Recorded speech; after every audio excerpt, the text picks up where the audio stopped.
Kalimera, and welcome to Stupid Ancient History, Stupid A-Level Greeks. Sadly, the sun is not shining because it's winter and we live in Manchester, but today we're going to look at the Greek preparations for war in 480. So before we begin, I should point out we're looking specifically at the Greek preparations for war because the Persian preparations have been far more humorously covered in the GCSE podcast about Xerxes' preparations. So if you want to know about his building of the Athos Canal and the hilarious incidents within building a bridge, have a look at the relevant GCSE video. The Greek preparations, however, also feed more directly into this overarching theme for the A-level unit, which is the changing relationships between states.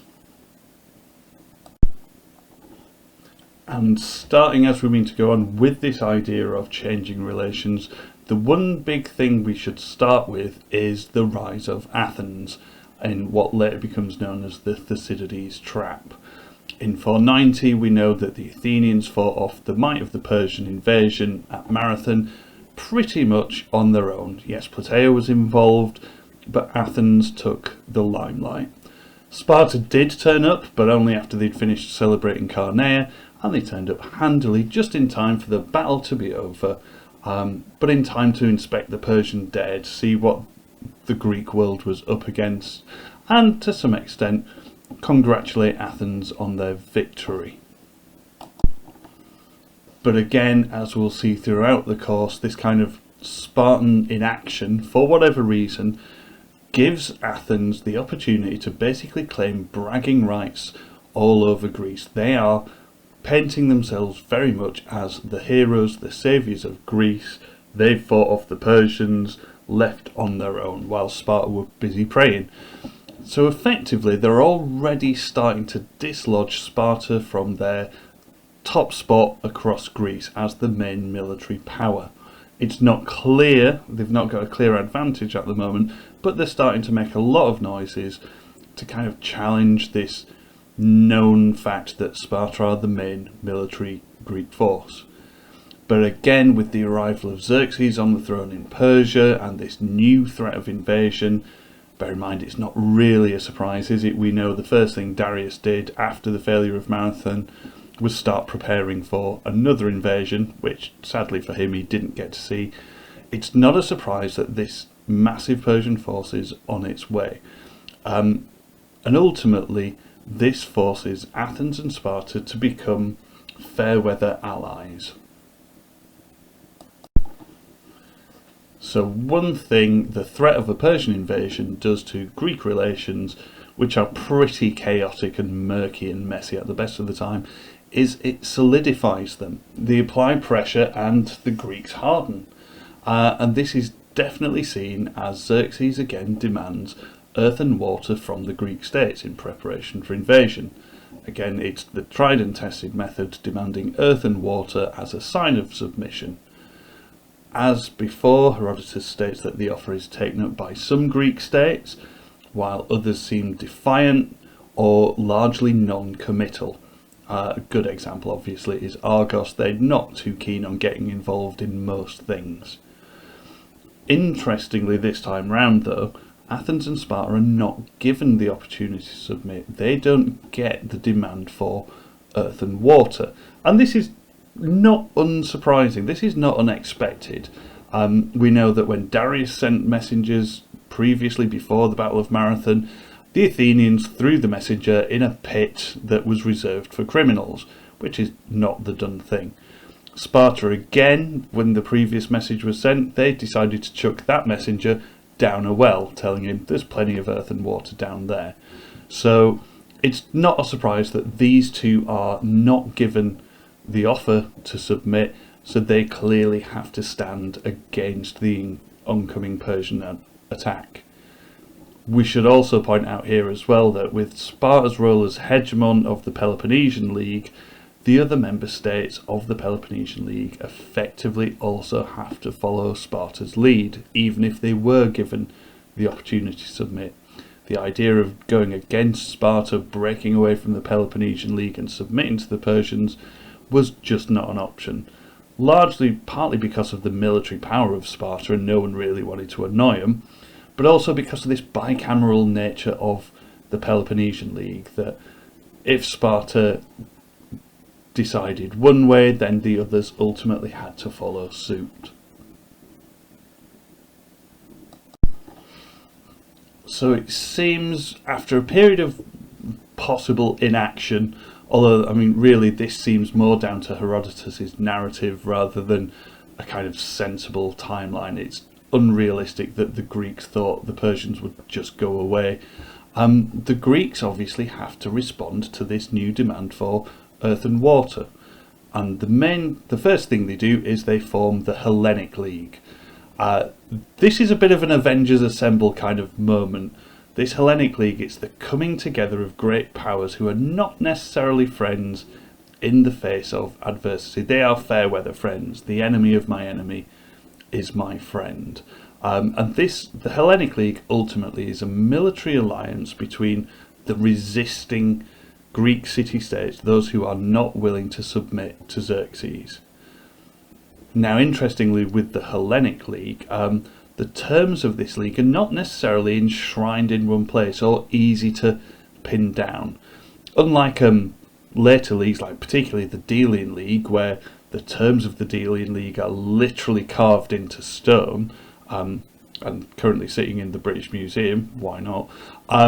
It's actually quite hard to put a specific date on this Hellenic League, on the creation of this Hellenic League. Partly, again, down to Herodotus's narrative. He keeps drip-feeding little snippets in throughout. He does talk about the early stages of the creation of this league, but there's nothing solid with this. So we see the various terms of the Hellenic League recorded throughout both Herodotus and Thucydides' narratives, but very much kind of a reference back to, rather than saying this was when it was done and these are the terms. If, however, you do have the OCR A level textbook handy, it's quite handily all laid out in one easy place with the relevant references on pages 12 and 13. So if we look at the specific terms of the Hellenic League, the creation of this new military alliance, what becomes quite clear and what's quite stark is that, if nothing else, the alliance is drawing a very clear line in the sand. There are some specifics and technicalities to it, but the overall and overarching feel of this league is that it's either stand with or stand against. There's no room for manoeuvre. So if we look at the particular terms, I mean, one thing that is essential for this league to actually be effective is that there must be an end to conflict between the Greek allied states. Makes sense, you can't fight Persia if you're busy fighting against yourself.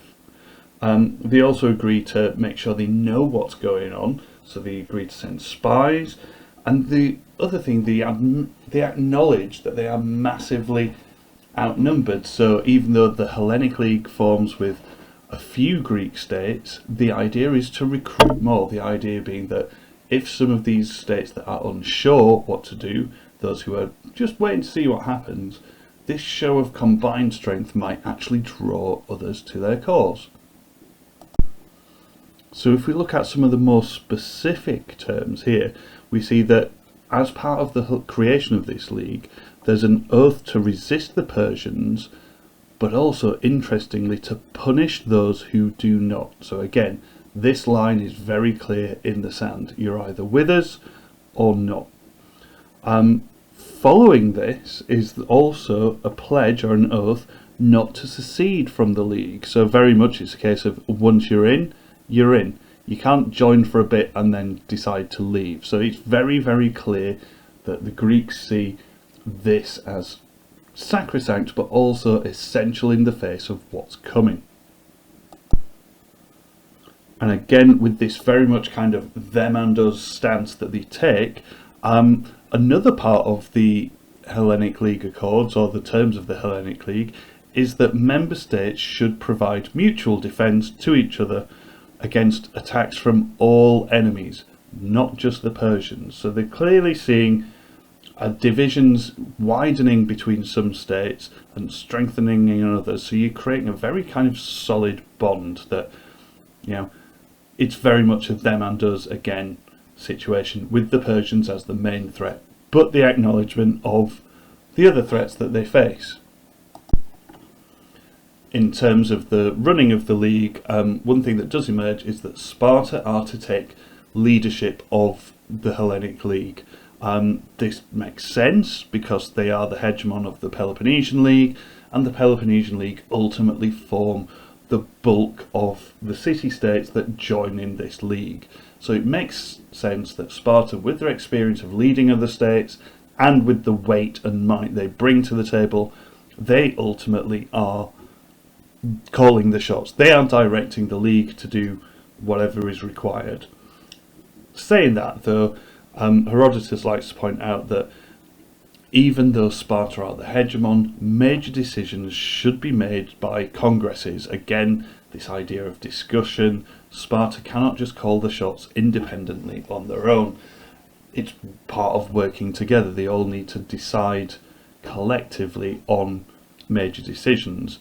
Smaller decisions, again, can be farmed out to councils of war. This may be in preparation for particular battles if all member states cannot be present at the time. But you see this very kind of juxtaposed, very Greek organisation, that you have one hegemon, a main military leader, but again decisions must be made by Congress and debate and discussion. So if we go back to Herodotus's coverage of this, he does give us quite a reasonable chunk of detail about this first meeting of the Hellenic League, if not the actual first meeting, but one of the early important meetings. And we're told this meeting is typically a little chaotic. There's a lot of different ideas and a lot of arguments going on. And in amongst all this bickering between various states, it seems there are two key developments that emerge from this. The first one is that the Hellenic League member states should send spies to Persia to see what the Persians are up to. Makes sense. They know they're doing something, but the more they know, the more they can prepare. The second thing that comes out of this first meeting is the acknowledgement that whilst under Sparta's leadership and with the Peloponnesian League and so on, the Greeks find themselves not necessarily at an advantage, but they feel strongest when it comes to fighting the Persians on land. They've had the experience of Marathon. They're fully aware that hoplites in close proximity to the Persian immortals stand a reasonable chance of winning. Whilst they feel relatively confident on land, however, they know and they admit that the weakness of this league then is its lack of naval power. But we'll come back to that later. So as a result of this meeting, the first action the Hellenic League take is to send spies to Persia, and so the spies are duly sent off of the sea off to Persia to find out what's going on, and they are pretty much captured straight away. Clearly spying is not one of the Greeks' great skills, it seems. So these spies are captured. So it would seem that, that's the end of that then, but they're then brought before Xerxes. The Persians capture them, bring them before their king. Now Xerxes, rather than executing them outright, does something they didn't necessarily expect. He shows the spies his preparation for war. We're told he allows them to see the amassing of his army and all the logistical preparations he's undergoing. Now, rather than this being a very silly, foolish thing to do, it's actually quite crafty, and it tells us a lot about how Xerxes possibly sees his best outcome of this invasion.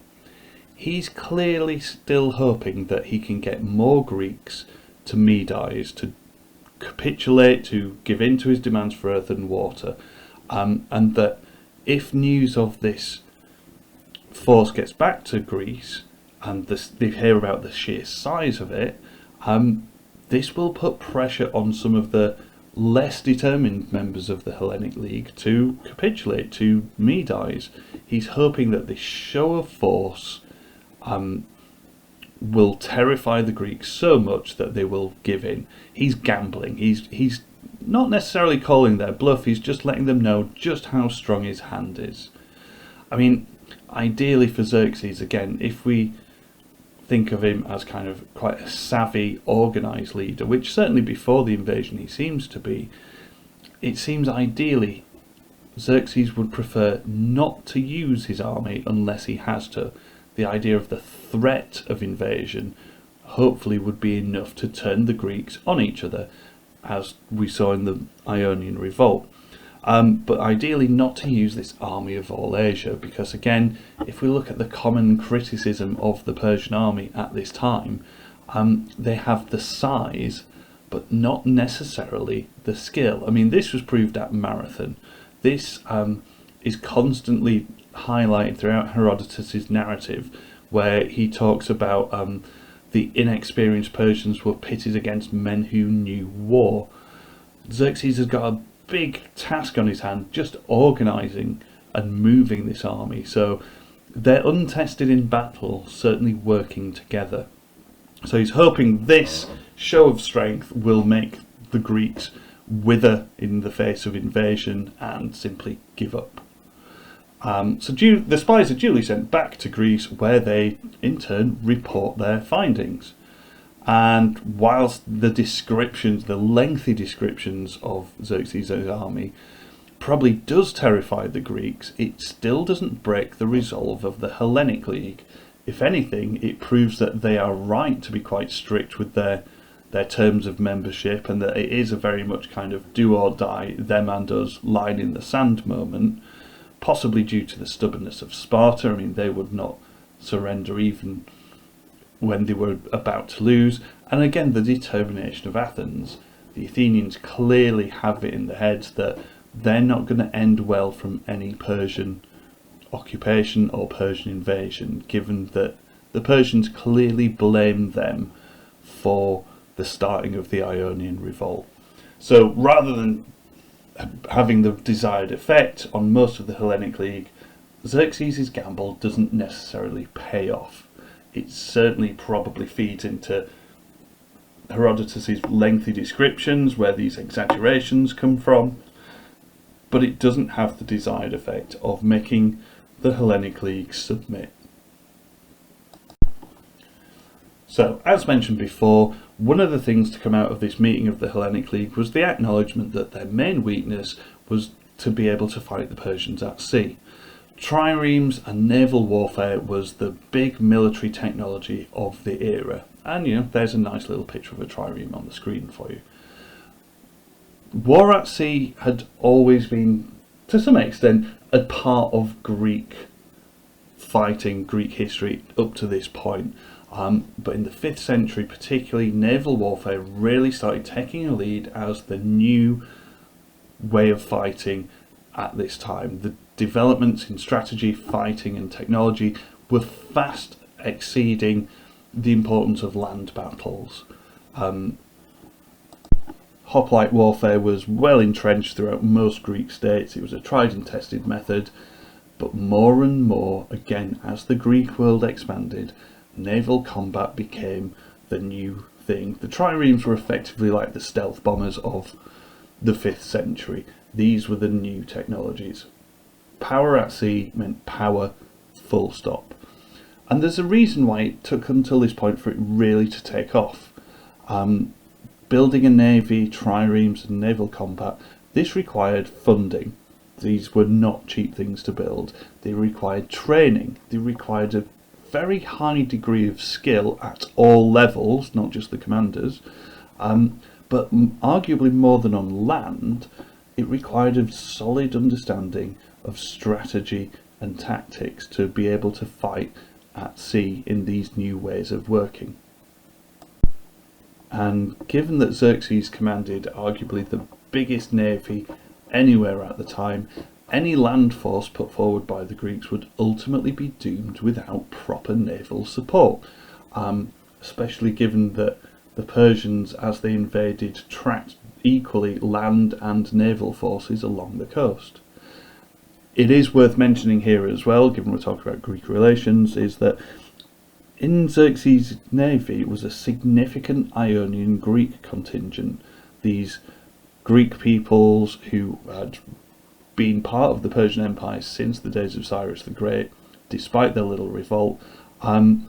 This Ionian contingent was very, very significant. We're looking at places like Samos, Thassos, Lesbos and Chios, and these were some of the most highly regarded naval powers in the ancient world at the time, and with them they brought quite well regarded, well respected, almost famous commanders such as Artemisia, the famous queen of Halicarnassus.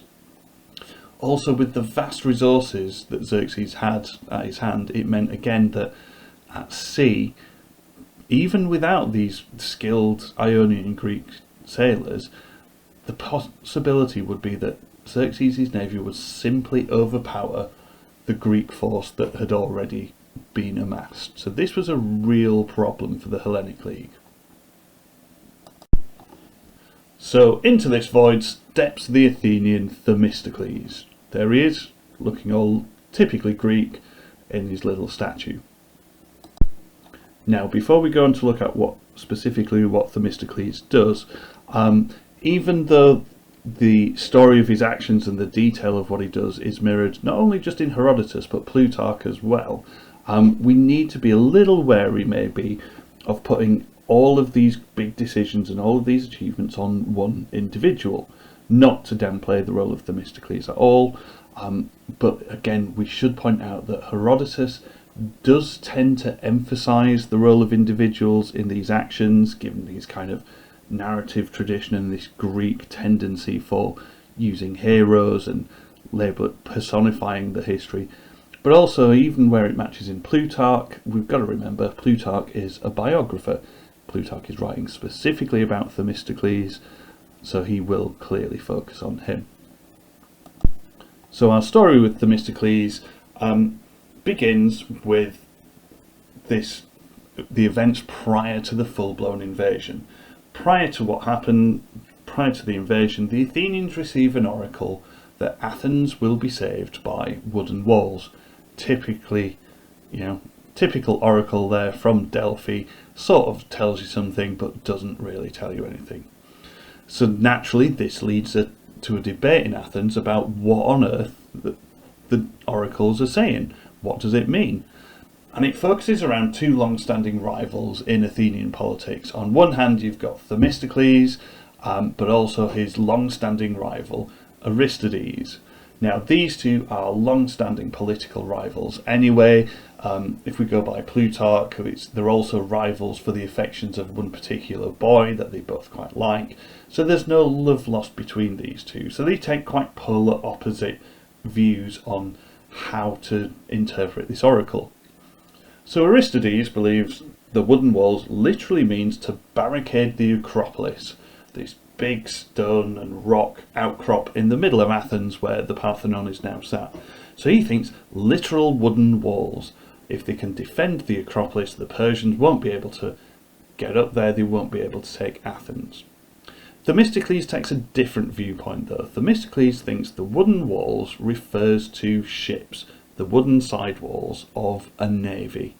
So this debate kicks off in Athens, and ultimately Themistocles, because he's a very skilled orator, possibly because he bribes a few people. I mean, if we know what we know about Themistocles is he is not the most shining example of honesty.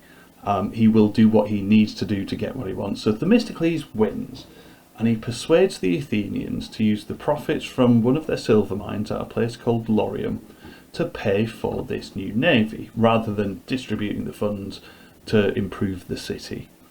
So this is where he ultimately says the money should come from. He also, again, to really push his argument over the line, he suggested that this new navy that they're going to build would also be really quite handy in their ongoing conflict with Aegina. Aegina being the small island just south of Athens. The pair of them share quite a busy shipping lane, and they're constantly scrapping at each other. The Athenians call them pirates. They accuse Athenians of taking control of the sea that's not theirs. So it's a little cherry on the top of the argument that Themistocles ultimately wins and a navy is to be built. So before we go barreling into Themistocles creating this navy, we've got to be a little careful here.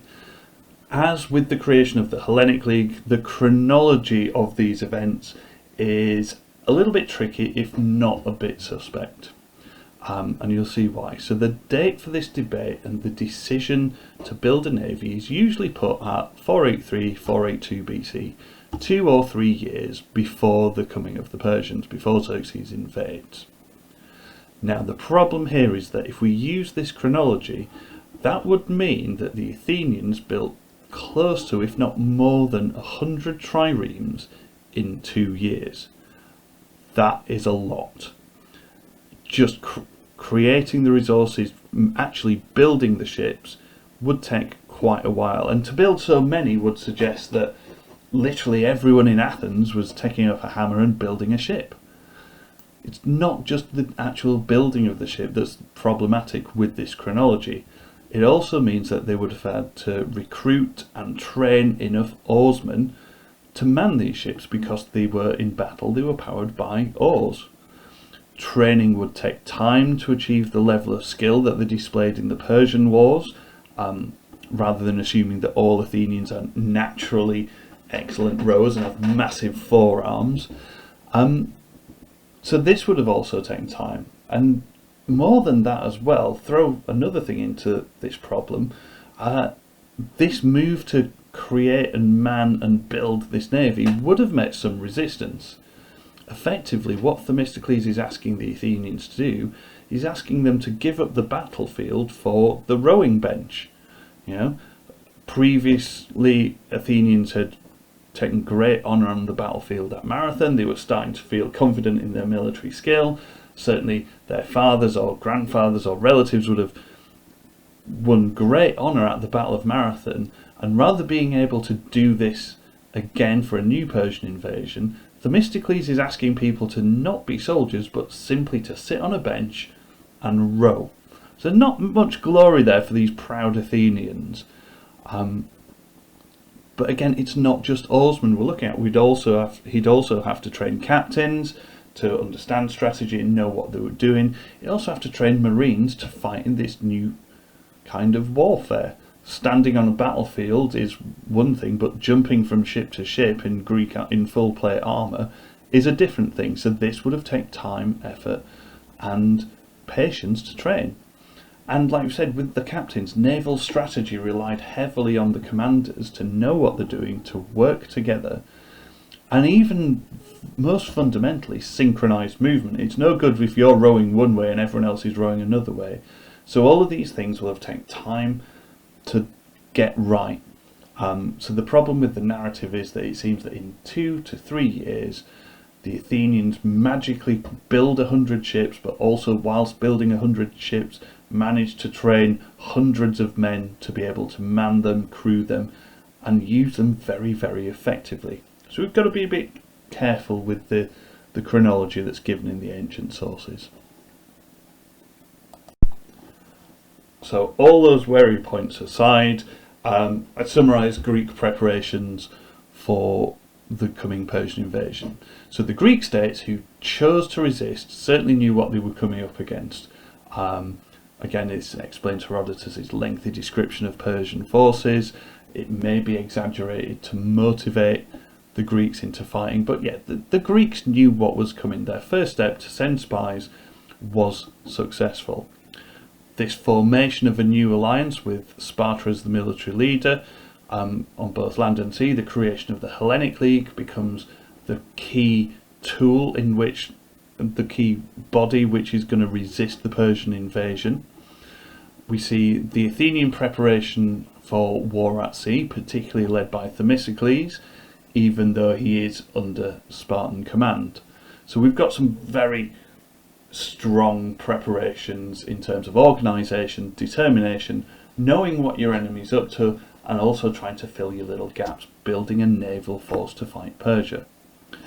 What's not covered particularly well in the sources, though, is that Other preparations certainly will have been taking place right throughout the Greek world in these resisting states. So we're looking at stockpiling food in case of sieges, an increase in military training, possibly conscription, and certainly a move towards arming as many Greeks as possible. So what's certain from this brief period in the build-up to the invasion of 480 is that the Greeks knew what they had to do. They were preparing to fight off an army of all Asia. They knew that they were outnumbered and in the fight of their lives. So the preparations are key, and realistically they're just hoping that all the preparations they make will somehow be enough to fend off Xerxes and the biggest army anyone had ever seen at that point. So there you have it, a brief overview of the Greek preparations for the invasion by Persia in 480 BC. Hopefully this has been useful. As always, leave us a comment below, and until next time, goodbye.